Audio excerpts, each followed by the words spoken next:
Sobat Biodiversity, di video kali ini saya akan memperlihatkan dan menjelaskan sebuah alat pompa penyedot. Ya, kalau kita tahu pompa itu biasanya pompa untuk mengalirkan air. Nah, ini untuk menyedot atau mengurangi amonia termasuk kotoran di dalam kamar mandi sobat ya. Jadi mereknya ini memang jenis tipe Sansan ya, Sunsun atau Sansan tipe 1005 ya.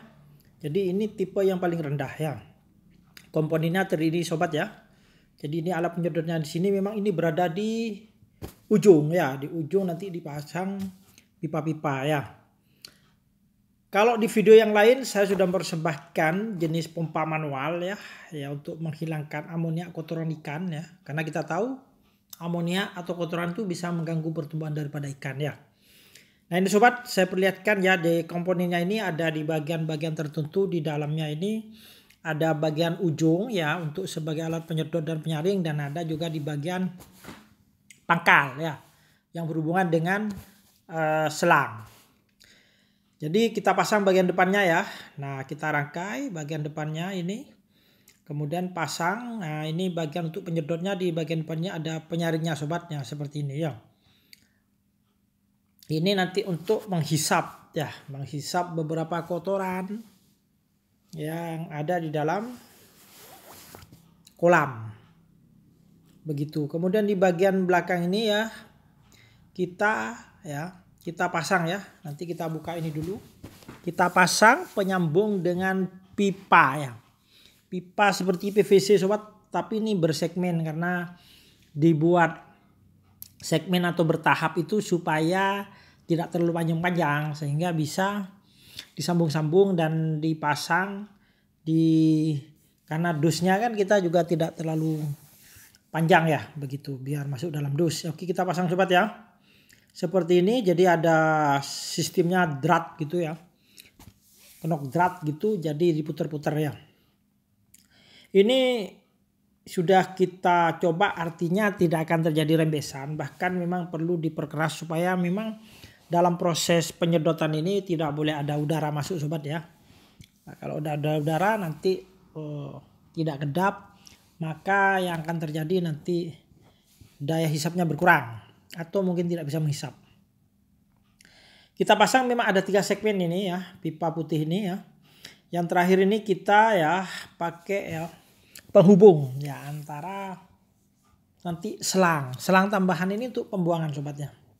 Selang tambahan dengan pipa ya, pipa yang PVC yang mungkin setengah dim ini kalau ukurannya seperti ini. Nah untuk kabel ini sudah cukup panjang ya. Panjang sekali kabelnya, jadi sudah cukup sekali 2 meter lebih saya pikir begitu ya. Jadi bisa kita perlu memang energi sobat ya, kita perlu power ya, perlu stop kontak listrik.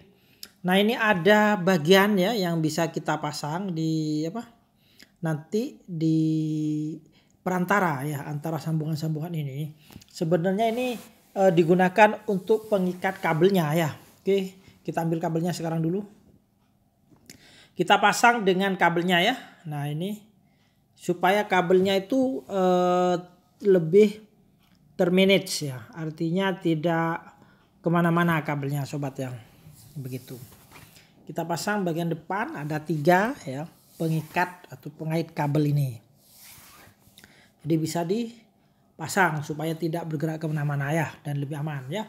Ingat sobat, memang powernya ini kita harus perlu listrik ya, namanya saja alat penyedot elektrik atau penyedot otomatis ini memang memerlukan daya ya, energi begitu ya.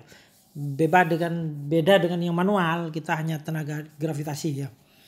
Nah ini bagian depannya bisa kita ganti ya dengan lebih pipih seperti ini untuk menyedot, misalkan kalau yang bulat tadi kekuatannya kurang, bisa kita yang pipih ya, atau sebaliknya ya. Kita bisa mencobanya. Jadi alat penyedot ini bisa dicoba di kamar mandi juga sobatnya, jadi tidak harus kolam ikan ya. Jadi kamar mandi yang mungkin sudah jenuh, di bawahnya itu banyak kotoran ya, baik kotoran yang sedikit-sedikit seperti ini ataupun kotoran yang sudah full banyak ya. Tapi kalau kamar mandi kita juga males menguras, bisa melakukan ini. Karena kamar mandi kita terkadang ada endapan yang paling bawah. Atau biasanya kalau tidak ada ikan itu juga akan menimbulkan adanya kotoran baru ya. Kotoran baru yang seperti itu ya. Setelah itu kita coba ini juga di kolam ikan ya. Karena memang fungsi utamanya kolam ikan juga. Kita coba di kolam ikan ya. Yang paling penting adalah kita melihat pengeluarannya. Nah ini ya. Bagaimana sukses tidaknya, indikator sukses tidaknya pompa ini adalah kita lihat pengeluarannya. Nah kita lihat ini, kalau sudah keluar berarti proses penyedotan berlangsung sobat ya. Jadi kalau air tidak keluar dari sini, tidak ketarik, berarti kan tidak keluar. Kalau sudah ketarik ya tinggal kita arahkan mana kotoran yang paling banyak ya. Karena di situ ada muka atau ada bulat-bulat yang tadi saya jelaskan saringnya, kita arahkan ke kotoran-kotoran itu ya.